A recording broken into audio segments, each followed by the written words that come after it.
This is my newly made walnut bench. But wait, how did I get here in the first place? While building my last project, I bought these legs, but they were too small for a coffee table. So I thought, where else could I use these? Then I had the idea. These legs would be perfect for an entryway bench. I looked for some inspiration, and after some rough ideas, I decided I want to make a bench that is simple yet modern. So I got started.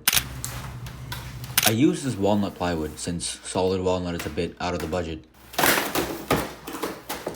The width of the bench was 12 inches since the legs are 11 inches wide. This provides enough room to sit on the bench comfortably. To get it to width, I cut my 2-foot plywood sheet in half, which leaves a 1-foot offcut. That leads perfectly into getting the ideal thickness for this bench. The thickness of the plywood is only 3/4 of an inch, which is not strong or sturdy enough for a bench. So my plan was to glue one plywood piece on top of the other to make the thickness 1.5 inches, and I did exactly that.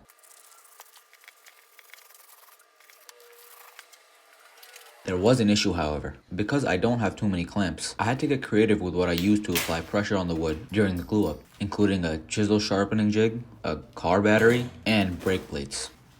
I let that dry for a few hours, then moved on to the next hurdle. You might recall that at the start of the video, the bench looked like solid walnut, but I'm using plywood. This is what I did. I used this walnut edge banding and applied it to the edges. However, it was a struggle to get the edge banding perfectly level with the top and sanded smooth.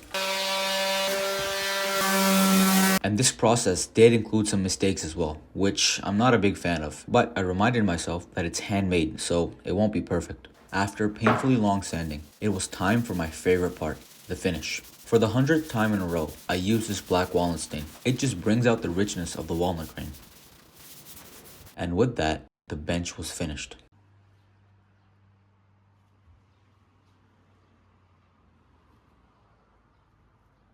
See you in the next one.